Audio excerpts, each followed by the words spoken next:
Welcome to the RotoWire Prospect Podcast. I'm your host, James Anderson, and the top 400 prospect rankings were updated Friday. So, as always, this prospect podcast will feature your questions about the update. I just want to say first, thank you to everyone who subscribes to RotoWire for the prospect rankings, and thank you to everyone who asked a question. I'm usually really impressed at how smart your questions are and how civil everyone is, even if it's something you disagree with me about. So thanks for that. And whether you asked a question on Discord, Twitter, or Blue Sky, thanks again for those great questions this week. Use the code YouTube15 if you want 15% off a RotoWire subscription. If you want to check out that updated top 400 prospect rankings, the team top 20s got a huge facelift as well. Obviously, those are updated to reflect the top 400, but I've also backfilled, a lot of those top 20s with players who have increased their stock or recent 2025 draftees who didn't make the top 400. So check those out and make sure you're using the great tools for the top 400, sync your leagues so you can easily see the best prospects available. And then my new favorite tool, especially this time of year, you can isolate the first year player draft players if you just want to see first year player draft players from the 2025 draft. But more likely, I'm guessing a lot of you guys are going to want to exclude the 2025 first year player draft players when you're looking to add prospects in season. So that new tool is available up on the top left of the top 400 prospect rankings. But let's just get right to your questions now. First one from TN. He asks, are these rankings based more off the potential for real life impact or fantasy impact? These are obviously intended for dynasty leagues. The biggest difference between these fantasy rankings and real life rankings is that you'll see catchers and starting pitchers typically pushed higher on real life lists. And then on the fantasy lists, we don't really care if a prospect turns into a utility infielder or a long reliever. So if that's the likely outcome, we don't really care. And so upside gets prioritized. Next question from Beerbot. He wants to know, where do the tiers start and end? And always got to get to this right away on these prospect rankings updates. Tier 1, by himself, Roman Anthony. Tier 2, we've got 10 players in Tier 2. I think it goes from Connor Griffin at 2nd overall to JJ Wetherholt down at 11th overall. And Tier 3 is Lazaro Montes at 12 to Edward Florentino at 32. Tier 4 is Ethan Holiday at 33 to Xavier Isaac at 68. Tier 5, Jack Perkins at 69 to Cole Drake at 119. And Tier 6, Enrique Bradfield at 120 to Winston Santos at 194. Then it really opens up from there. I strongly encourage just browsing the best prospects available and looking for the right kind of prospect for your specific tastes and roster. I'm in one league where there's just a massive premium on starting pitchers who have excellent ratios, especially just starting pitchers who don't walk a ton of guys because there are multiple ratio categories in this league. And I just added Kendry Churio, pitching prospect for the Royals, who's in rookie ball, over a bunch of more highly ranked prospects, just because in this specific league, it's just so hard to find pitching prospects that have a chance to really be ratio assets. You have to jump on them fast. So you got to know your league. You got to know your tastes. So you shouldn't be just adding best player available per my rankings every time, but hopefully you can use the My Leagues feature, see who the best players available are, and then kind of narrow it down from there. James Judge says 7 of the top 11 are shortstops. That in and of itself devalues them all to me, dime a dozen. So I think you're missing the mark if you think having too many teenage shortstops is a problem. And I think we can kind of look at that by going one by one through these shortstops. So Connor Griffin of the Pirates, he's still seeing time in center field at high A. Sebastian Walcott of the Rangers, he's seeing time at third base at double A. Leo De Vries is not a lock to stick at shortstop. He could move to second base long-term. Kevin McGonigal only recently started getting projected to stick at shortstop long-term. There's a chance he ends up moving to second base like in his mid-20s. Jesus Mate and Luis Pena, obviously if they both come up with the Brewers, they're both not playing shortstop. They're both seeing time at second base and third base already at single A. And JJ Wetherholt, Mason Wynn is the Cardinal shortstop of the future. I think JJ Wetherholt's going to play a combination of third base and second base in the coming years. So being a shortstop when you're 18 or 19 doesn't mean you're going to be a shortstop when you're 23 or 24, but it does mean you're one of the best athletes in your age group. A lot of big league third basemen, second basemen, outfielders even.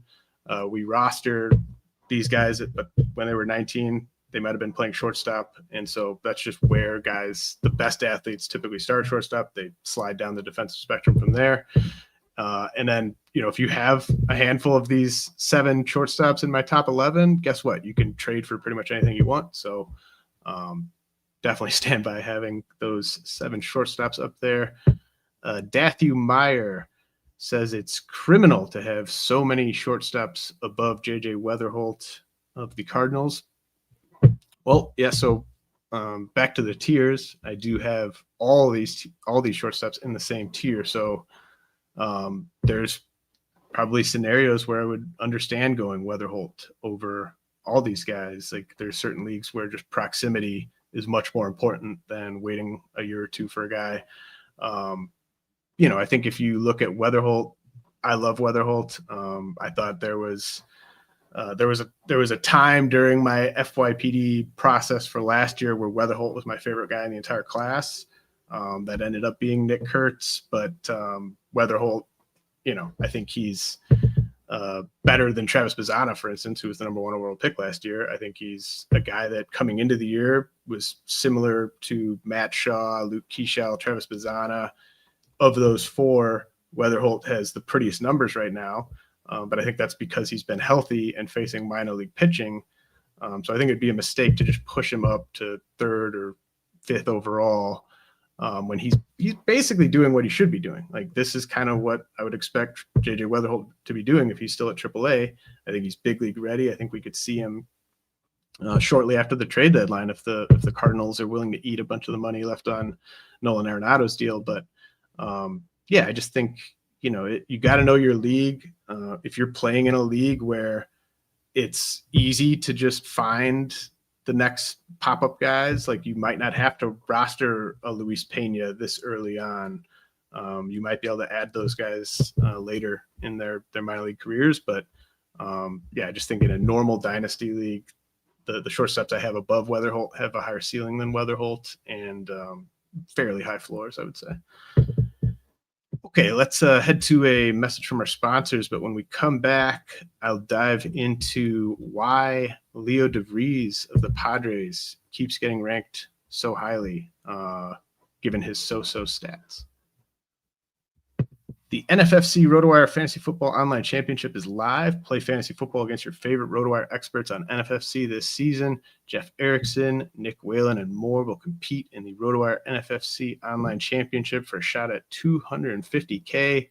Sign up for a draft today at rotowire.com/high stakes. That's rotowire.com/high stakes. Can the weather really help a baseball travel farther? Turns out, yes, the air can affect how far baseballs carry by up to 20%. Home Run Forecast uses real-time weather data to rate each game's conditions for ball flight, assigning every matchup a 1 to 10 score based on how home run friendly the air is. On the premium site, you'll get game-by-game, hour-by-hour index values, 24-hour forecasts, wind direction, roof status, and more, all for less than $6 a month. Check it out at homerunforecast.com and gain a weather edge before first pitch. Okay, we're back going through the RotoWire Prospect Podcast mailbag following Friday's big update to the top 400 prospect rankings. If you don't have a RotoWire subscription, use the code YouTube15 and you'll get 15% off that. And you can check out those updated top 400 prospect rankings. Next question is from Fantasy Baseball Guy. Why is it that Leo De Vries of the Padres gets such high rankings in most prospect circles, including yours, even with so-so stats?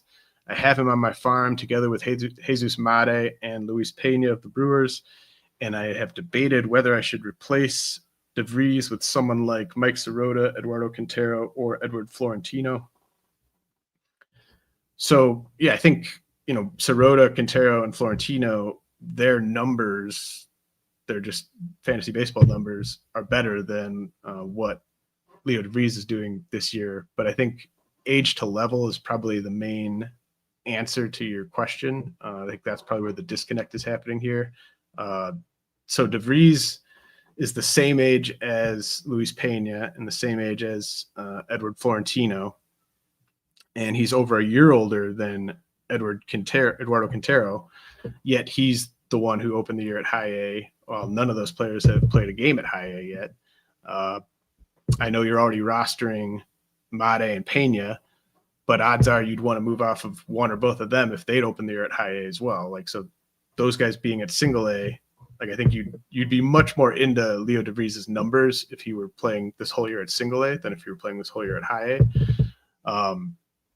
So, I mean, that doesn't mean that De Vries is definitely going to be better than Mike Sirota, Eduardo Quintero, Edward Florentino.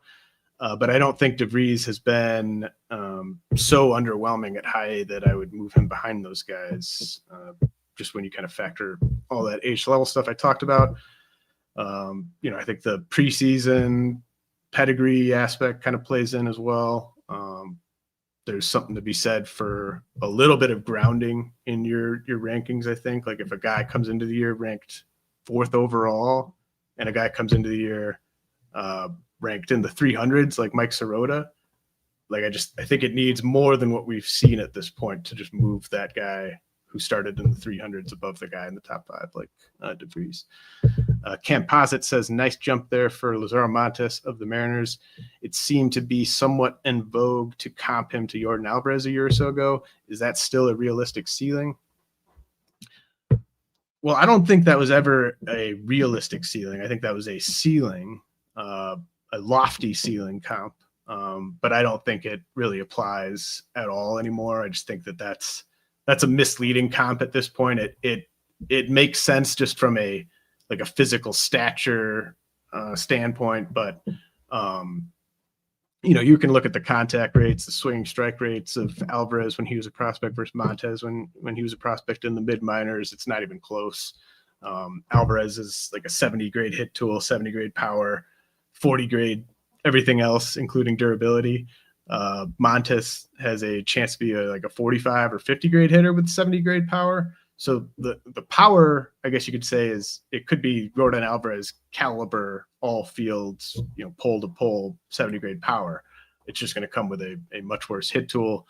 So I think for a realistic ceiling, you're kind of looking at like a Matt Olson, Kyle Schwarber type of fantasy profile, like if everything works out with Lazaro Montes. J3KDF for 2026, do you see Lazaro Montes breaking camp as a starting outfielder, a September call-up, or sometime during the summer? I don't see him breaking camp next year or being up in April after they've secured a 7th year of club control. I think Montes should spend the rest of this year at AA, then open at AAA next year. And then if he performs kind of up to expectations at AAA, we could see him called up around the time the Mariners called up Cole Young this year. They called Young up at the end of May, kind of right in that, likely Super 2 cutoff window. I think it's possible we see Montes around then if he just kind of stays on this current trajectory. So you might get Montes for maybe 3 to 4 months in the majors next year. Bob Whitmer says, who does Sal Stewart of the Reds compare to, and how do you see it playing out next year versus Noelvi Marte? So I don't have a great comp for Sal Stewart where it's just kind of the whole profile across the board, but just in terms of like my expectations for his fantasy 5x5 production, I think it's going to be similar to Jordan Westburg with maybe a higher OBP than Westburg. The big thing I always stress with Stewart, who I've been high on for a long time, is that there's going to be more power coming in his, when he's like 24, 25, 26, especially given the park he's going to play in, and there's going to be less speed coming. So I'm not looking at Sal Stewart's stolen base totals in the minors and like, oh man, this guy could be like a 2020 shortstop or a 2020 infielder, 25 type of guy. Like, no, like I'm envisioning, 25 plus homer power, maybe chips in like 10 steals. And his hit tool and command of the zone just give him such a high floor. And he is the type of hitter who's going to benefit from Great American Ballpark. Like Stewart in just a neutral park, I would say it could be like an 18 to 22 homer hitter. Whereas in Great American Ballpark, I think he'd be a 25 plus homer hitter. and he's just got such a good hit tool. And I don't think it's just Stewart versus Noelvi Marte. Like, I just don't think the Reds have a bunch of pieces like clearly nailed down to the point where there's only one spot for those guys to battle it out. Like Sal Stewart is going to be a better big leaguer than Spencer Steer in the not too distant future. He could displace Steer. Marte, he's shown some promising signs. Who knows what you're going to get from him like over the next calendar year. Matt McClain has been coming on stronger after starting off slow, but it's not a roster that's just so loaded with entrenched options that I'm worried about where Sal Stewart fits in. I think he's just going to end up being better than the guys we're talking about. Like, I think he's just a better real life player long-term than Noelvi Marte. I think he's going to be a better player fairly soon than Spencer Steer. Like I said, I mean, he's better than Gavin Lux. Like, so it's not such a loaded roster that I'd be worried about that. Yoel says Eduardo Quintero of the Dodgers continues climbing. How close is he to Jesus Mate of the Brewers and Leo De Vries of the Padres and Luis Pena of the Brewers? So yeah, Quintero's at number 28 overall in the rankings. That's the highest he's ever been, but he's really been he's been hanging out in this range for a long time. He's just kind of climbing marginally on the rankings because he's just beating up on single A pitching while he awaits an opening at high A. The high A Dodgers affiliate has as much outfield talent as you can on a high A roster, so Quintero doesn't have a spot right now.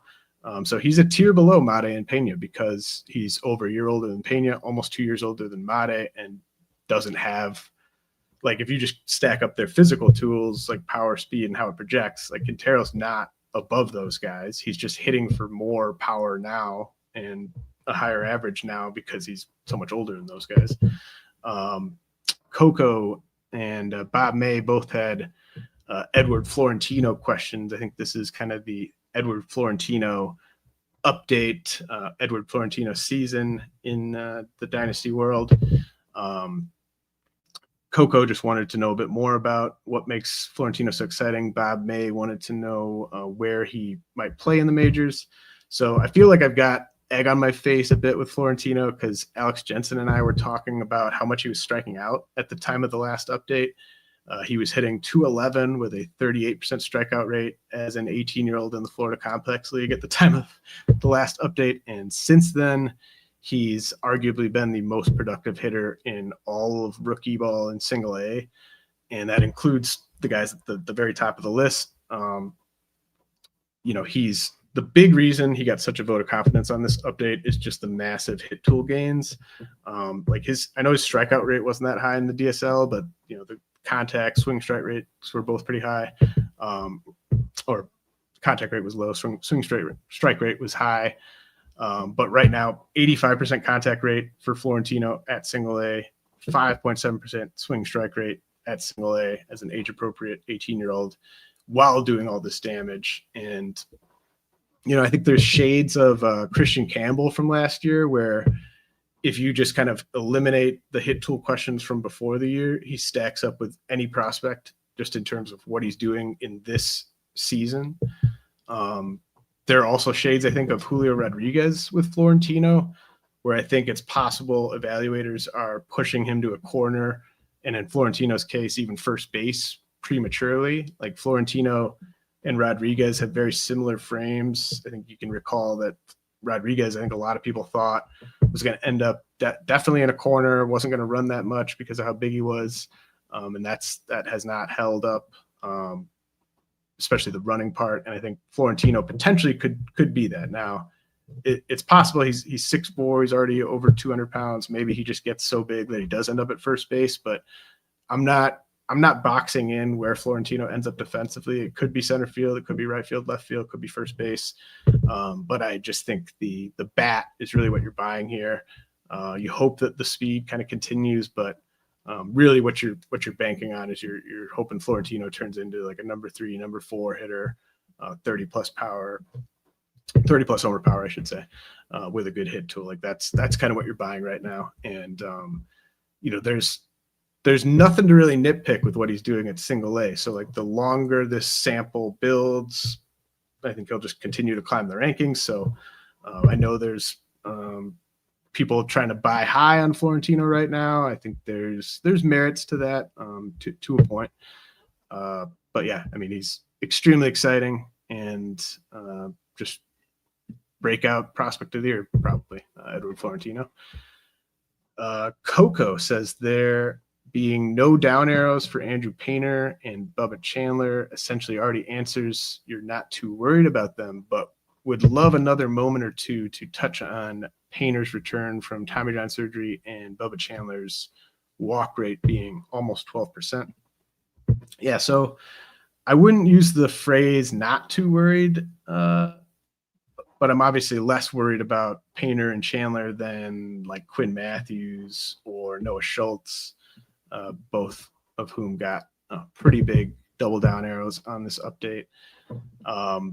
So Painter, it's just such a rare case given, how dominant he was before his Tommy John surgery, how much time he missed, and then the expectations he kind of came back to where everyone was just sort of like, this is, an ace in waiting, basically. It's like a matter of like, when are the Phillies going to add this guy to the rotation? Not a matter of like, when is he going to earn a spot in the rotation, but just kind of everyone put the cart before the horse a little. I'm sure that he's probably dealing with, a lot of pressure, a lot of pressure he's probably putting on himself right now. And I hadn't really seen anything with the stuff that was like a big red flag with Painter. So I'm just trying to be patient here. I don't want to overreact to a player this talented going through some brief struggles when he's this close to the big leagues. With Chandler, he's obviously had an up and down season, but on his best days, he still shows the upside that had him ranked as the number 2 pitching prospect coming into the year behind Roki Sasaki. So I think what I'm trying to do is just be patient with Painter and Chandler. I wouldn't say I'm not too worried. Like, I think if you're looking for reasons to be worried, you could probably find them with both those guys. But I just think they both reach such high levels at their best, and they're both so close to breaking through that I just wanted to be kind of patient with them for at least another update here. Philly Stars says, why did Josue De Paula and Zyhir Hope, 2 Dodgers outfield prospects at high A, why did they drop? So I wasn't really aware of De Paula being a faller until I saw the down arrow on the update. He had the exact minimum amount of spots down to get that down arrow. He fell 10 spots, but I didn't set out to lower De Paula at all. I think he just got passed by guys who've been improving their stock while his stock has remained steady since the last update. But Zyhir Hope, got a few questions about him. So Zyhir Hope, I did intentionally drop a little bit. Some questions about just sort of the Dodgers logjam and how all these pieces fit. But the reason Hope dropped a little bit for me on this update is I kind of came away thinking that he needed to be 4th of these 4 outfield prospects. And, Sirota and Quintero can both play center field. I don't think either of them are going to get platooned at any point. And I just think Hope's strikeout rate, it's higher than I expected it to be at this point. Contact rate below 68%. He's probably going to get platooned at least early on just because he bats left-handed and is going to be a corner outfielder. So when I was kind of going through those 4 prospects specifically, those 4 Dodgers outfielders, it became clear to me that at least on this update, I thought Hope had to be last. I think he's got the most flaws of the 4 guys. That could change. Sirota could go to Double-A and all of a sudden he's striking out way too much, and Hope goes to Double-A and something clicks, and then like Hope is passing Sirota. Wouldn't rule that out. Maybe Quintero gets to high A and he struggles way more than people are expecting, and Hope moves past him again. So it's fluid, but I just think if you're kind of stacking up these 4 guys, and De Paula's different because he's not an outfielder really. Like, he's playing outfield now, but he's probably a first baseman or a DH. But I just think if you kind of stack up these 4 guys based on what is realistic to expect in fantasy, factor in playing time, factor in like ETA, all that stuff, I think Hope is fourth for me. So maybe I lowered him too much, but I do feel pretty good about having him fourth of those four Dodgers outfielders. And I think he's the most likely to get dealt of those four if they were to trade a guy at the deadline. Neil Mills, which prospects do you think have the best shot at 30 or even 40 homers? Okay, so I have a list of the guys I think are most likely to hit 30 homers at least once of prospects. So I have Roman Anthony, Samuel Basallo, Lazaro Montes, Bryce Eldridge, Josue de Paula, Rainiel Rodriguez, Cam Collier, Ryan Clifford, Owen Casey, Xavier Isaac, and Spencer Jones. And I ranked those guys just in the order they are in the top 400, not in the order of how likely they are to hit 30 homers. And if I had to pick three players from that group of guys that I think can hit 30 plus homers, if I had to pick three of them to hit 40 plus homers, I think it would be Samuel Basallo of the Orioles, Lazaro Montes of the Mariners, and Rainiel Rodriguez of the Cardinals. So those are like, it's odds are against any of these guys like actually hitting 40 homers in a year. But I think of those guys I listed, I think at least one of them probably does get to 40 homer power. And I think it's notable, like Josue de Paula and Cam Collier are probably the two guys I mentioned where you might not be able to get to 30 homer power by just looking at their surface stats right now. But I think de Paula and Collier are two of the more sort of untapped power potential guys in the minors where I am pretty confident that they get to that power eventually. Bob May says, how high is Jonah Tong of the Mets upside? I think Jonah Tong's upside is a number 2 starter on a great team in a great park, which could end up equating to borderline SP1 production sometimes, but more likely kind of good SP2 production. Luke Anderson says, can you touch on Jack Perkins of the Athletics and Tanner McDougal of the White Sox? And do you have a comp for either of them? Comps are tough, and pitcher comps are especially tough. But I think Perkins and McDougal could be two of the better buys right now. If you're into buying high on dynasty pitchers, like I'd be looking in this kind of Perkins McDougal range in the back half of the top 100. Perkins, I still don't think he gets enough credit for just how excellent he was pitching in the PCL earlier this year. Like if you just look at almost any other legit PCL pitching prospect, the numbers are just really ugly. Like go through Diamondbacks arms at AAA, other A's pitching prospects at AAA, Mets pitching prospects at AAA. Like usually the numbers are pretty gnarly, and Perkins was like, you couldn't even tell he was pitching in the PCL by his numbers. And his fastball is excellent, mid 90s, ideal movement. He's got a plus sweeper. The A's have been easing Perkins into a long relief role here, but I think he's going to be in their rotation all year next year, and he'll transition into the rotation at some point this year. And McDougal of the White Sox, I mean, the White Sox, I think they're a team now that we can look at for pitching breakouts. We saw it with Sean Burke last year, and Tanner McDougal this year. Like his fastball's been a monster pitch for a while, touches triple digits, been sitting in the mid 90s this year, and he's got a monster curveball. Like I think it might end up being a 70 grade fastball and a 70 grade curveball for McDougal. And he's finally throwing strikes. Like he'd always been sort of hanging around the White Sox top 20, but was always just walking way too many guys. And this year he came in and he's throwing enough strikes where I think he's now a starter and a high upside starter at that. And he's probably going to be in the White Sox rotation for most, if not all of next season. So would definitely add McDougal if he's out there in any of your leagues. Russ Hinnon says, curious your thoughts on Ryan Waldschmidt of the Diamondbacks. I was surprised to see him drop despite holding his own after the promotion to Double-A. with the power and K rates looking good so far. So yeah, Waldschmidt is just kind of the same thing as Josue de Paula, where I didn't even know that he was a faller until I got asked the question about him being a faller. It's just kind of how it goes. Like in that, it's like back to the like the tiers. It's a tier from Ethan Holiday at 33 to Xavier Isaac at 68. So like that's how big that tier is. So like I just don't sweat the single down arrow on a guy like Waldschmidt there. Jeff Casey says you are usually lower on catchers than the consensus. What stands out about Rainiel Rodriguez of the Cardinals this early in A-ball?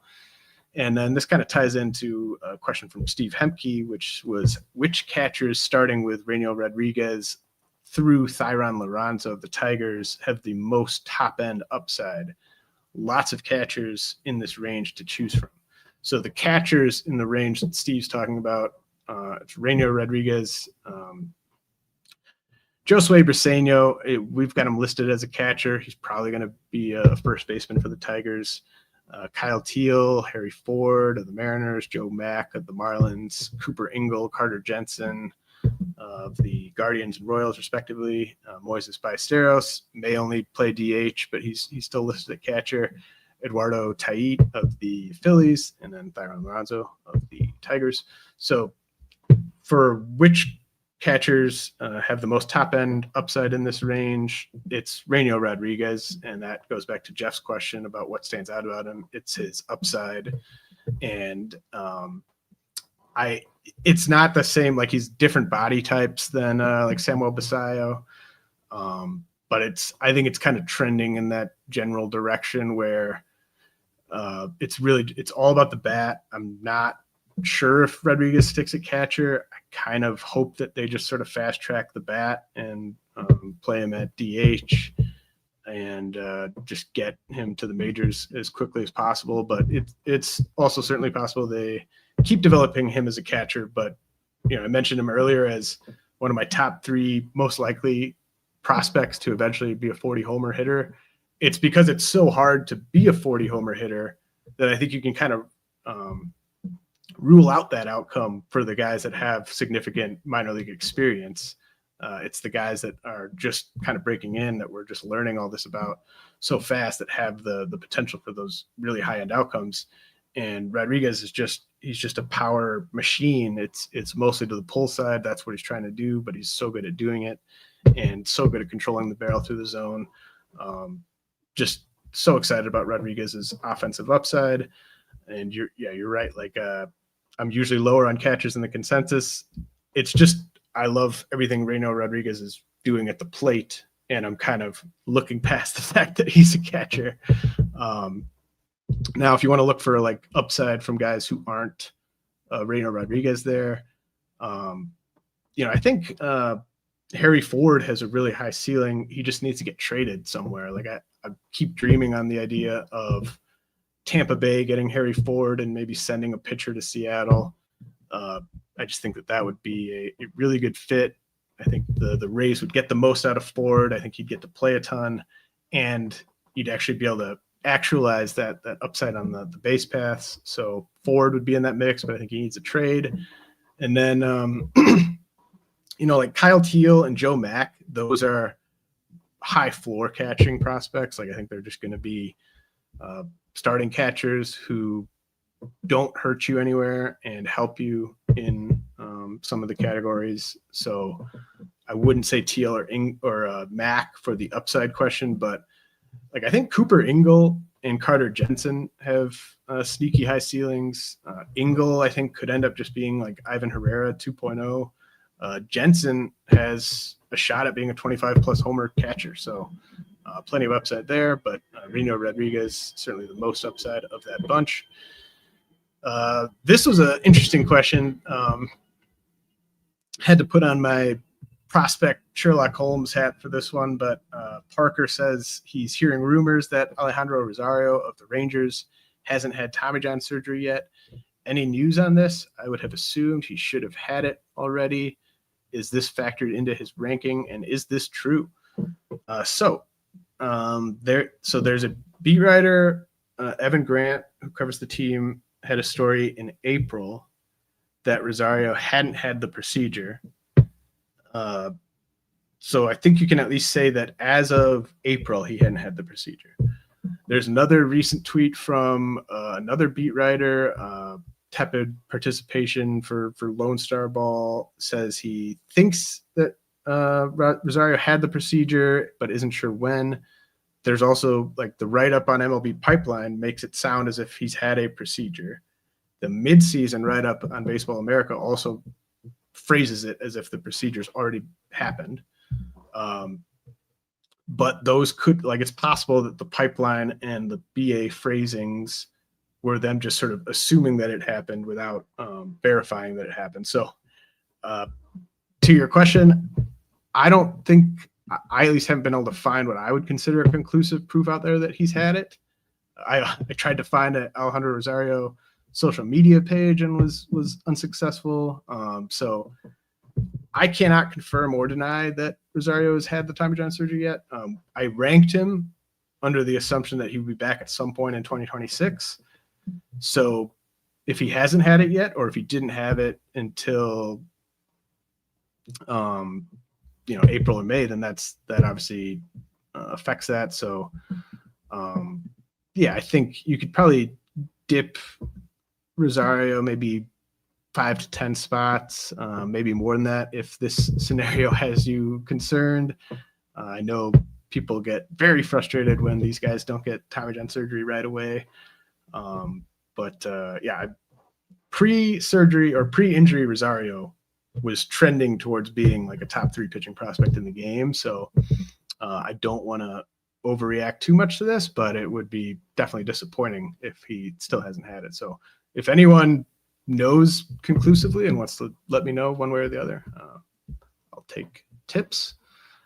Ashton Gilmore says he's interested in where Hector Rodriguez of the Reds has moved up to and your thoughts on his trajectory. He's basically dominated every stop on his rise, and he's mostly asking because he values him similarly to Sal Stewart, but there's a pretty big gap between them. So there's 3 things working in Stewart's favor over Hector Rodriguez. Rodriguez is in the 100s. I like Rodriguez. I don't want to, like, the type of player he is, I think he's a very good version of that type of player, but he's not going to provide defensive value. He doesn't work the count, and he'll probably get platooned. And Rodriguez is always near the top of the swing rate leaderboards. Like, he's swinging like 56, 57% of the time up there. He does plenty of damage, so it's easy to see why he swings so often, but I expect him to make contact with a lot of pitchers' pitches early in the big leagues. That'll suppress some of the damage he's capable of doing. I mean, he has crazy bat speed. He has crazy raw power. But I just think his approach and his launch angle, and both of those aspects are going to suppress his power a little bit. So Stewart isn't a plus defender, but he can play multiple infield positions. He won't get platooned. I think he'll get to as much power, if not more, than Rodriguez because of the quality of his approach. So, yeah, I mean, I think it's a bummer, but with these lefty guys, like, and it's kind of the case with Zyhir Hope too, is like, you kind of just got to assume like Rodriguez and Hope will sit against lefties until further notice when they get to the big leagues, just based on the positions they play and the fact they hit from the left side. Chaz Beef, do you have anything on Marconi German of the Nationals or Handelfry Encarncion of the Brewers beyond the stat lines that they're putting up? Age to level, looking great, but I always struggle to figure out which prospects are for real at the complex levels, particularly DSL, which seems less heavily covered. Yeah, I mean, the DSL, it's very, very tough to accurately frame guys coming out of that league. Case in point, Edward Florentino. But I think, everyone is eagerly waiting on the proprietary complex league exit velocity data to get leaked. I checked with my sources. It hasn't been leaked yet. So these are just calculated shots on German and Encarnacion. based on the info we can all see, I think with German, like he's just checking all the boxes that he can check thus far. Like I think if you were just trying to figure out which DSL guy is the big DSL riser this year, like I think his stat line looks the most likely to kind of be that guy. Walking way more than he's striking out, plenty of speed, getting to power.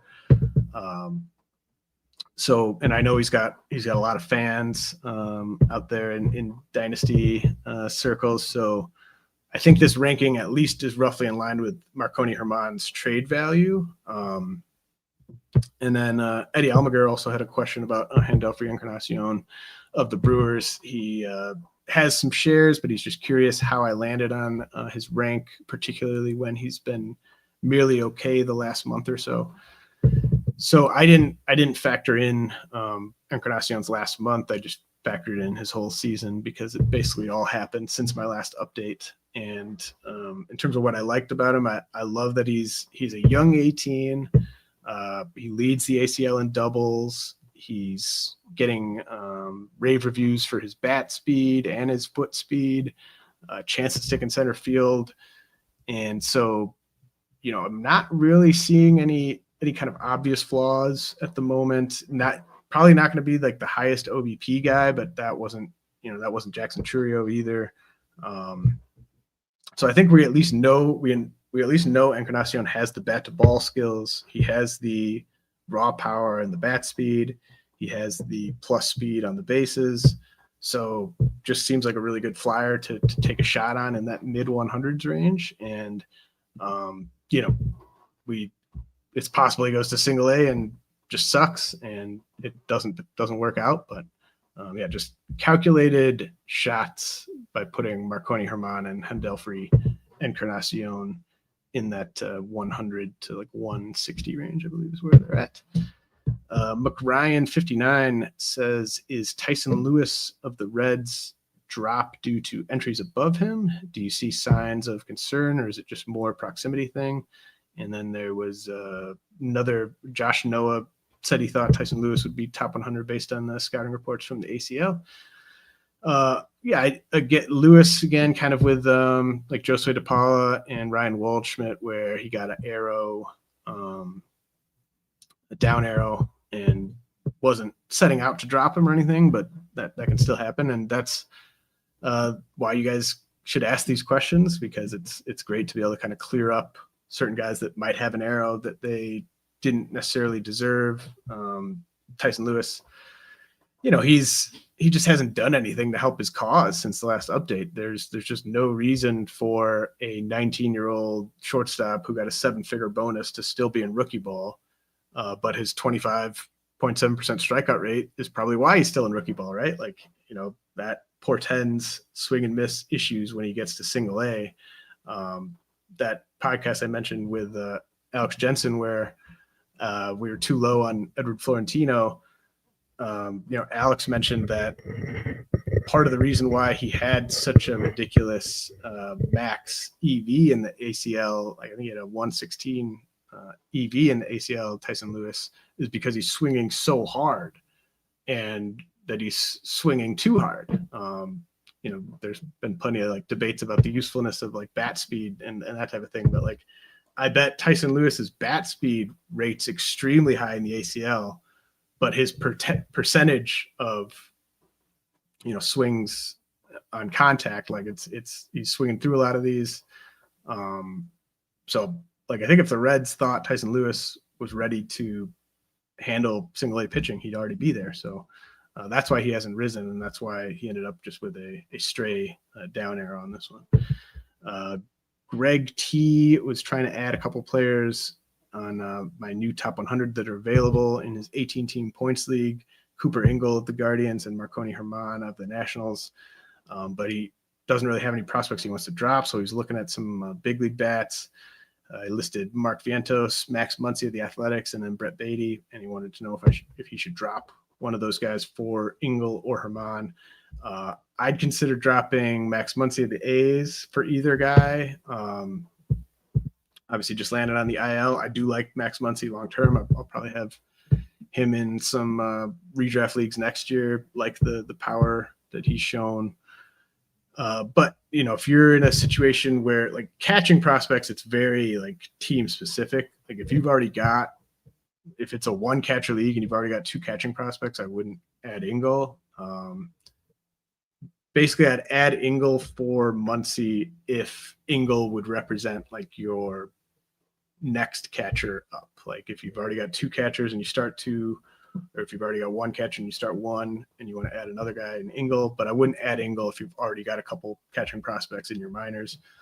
And then I would add German over Muncy, unless it's just a league where you don't have to act that fast on these DSL guys. I know every league's different, but if you need a catcher, drop Muncy for Engel. If you need to add these DSL guys now rather than waiting till the offseason, then I would drop Muncy for German. And all right, kind of getting to the end here.